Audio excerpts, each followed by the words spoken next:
East Hyderabad's #1 real estate company, Sri Siddhivanayaka Property Developers.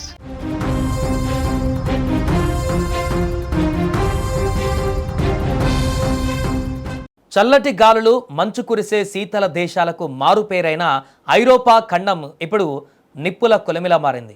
బాణుడి ఆగ్రహానికి Europe దేశాలు అల్లాడిపోతున్నాయి. Record స్థాయిలో నమోదవుతున్న ఉష్ణోగ్రతలు, ఊపిరాడకుండా చేస్తున్న వడగాలులతో అక్కడి ప్రజలు ఉక్కిరిబిక్కిరవుతున్నారు. జనం ఎండల దెబ్బకు పిట్టల్లా రాలిపోతున్నారు. జూన్ 21 నుంచి ఇప్పటి వరకు వడదెబ్బ కారణంగా రికార్డు స్థాయిలో 1300 మందికి పైగా ప్రాణాలు కోల్పోయినట్లు ప్రపంచ ఆరోగ్య సంస్థ ప్రకటించిందంటే పరిస్థితి ఎంత దారుణంగా ఉందో అర్థం చేసుకోవచ్చు.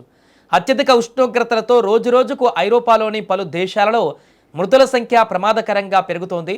ఈ ఎండల ప్రభావం అక్కడి ఆరోగ్య రంగం పైన కూడా తీవ్రంగా పడింది.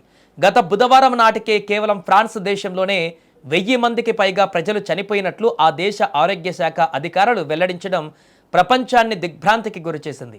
ఈ విపరీతమైన వేడిని ఉద్దేశించి WHO చీఫ్ టెడ్రోస్ అధనోమ్ మాట్లాడుతూ ఈ వేడి ఒక నిశ్శబ్ద హంతకిగా మారిందని ఆందోళన వ్యక్తం చేశారు.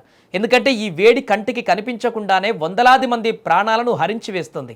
నిజానికి యూరోప్లోని ఇల్లు, పని ప్రదేశాలు, పాఠశాలలు ఇంతటి ఘోరమైన వేడిని తట్టుకునే విధంగా నిర్మించబడలేదు. ఎప్పుడూ చలిగా ఉండే ప్రాంతాలు కావడంతో అక్కడ కూలింగ్ వ్యవస్థలు చాలా తక్కువ. దీంతో ప్రజలు ప్రస్తుతం తమ ఇళ్లల్లోనే తీవ్ర ఇబ్బందులు ఎదుర్కొంటున్నారు. వచ్చే ఆదివారం ఐరోపా వ్యాప్తంగా కనీసం 19 కోట్ల మంది ప్రజలు సగటున 35 డిగ్రీల ఉష్ణోగ్రతను ఎదుర్కోవాల్సి రావచ్చని AFP నివేదిక అంచనా వేసింది. ముఖ్యంగా జర్మనీ, చెక్ రిపబ్లిక్, హంగేరీ, పోలాండ్ దేశాలలో ఉష్ణోగ్రతలు అత్యధికంగా ఉండే అవకాశం ఉందని వాతావరణ నిపుణులు హెచ్చరిస్తున్నారు. యూరోప్లోని కోట్లాది మంది ప్రజలు నిరంతరం నరకప్రాయమైన వేడి మధ్య కొట్టుమిట్టాడుతున్నారని టెడ్రోస్ అధనోమ్ తెలిపారు. చాలా మంది ప్రాణాలు కోల్పోతుండటంతో పాఠశాలలు కూడా మూతపడ్డాయి.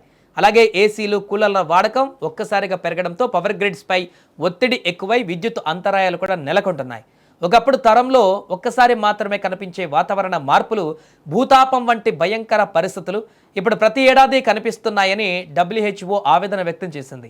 ఈ భూమిపై అత్యధిక వేగంతో వేడెక్కుతున్న ఖండం ఐరోపానే అని, ప్రపంచ సగటుతో పోలిస్తే ఇక్కడ వేడి రెండింతలు పెరిగినట్లుగా శాస్త్రవేత్తలు చెబుతున్నారు.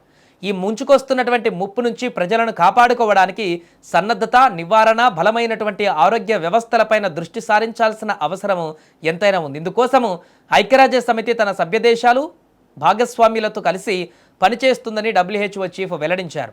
వాతావరణ మార్పుల నేపథ్యంలో యూరప్ దేశాలు వేడి నుంచి ప్రజల ఆరోగ్యాన్ని రక్షించుకునేటువంటి విధంగా తక్షణ కార్యాచరణ ప్రణాళికలను అమలు చేయాలని ఆయన పిలుపునిచ్చారు.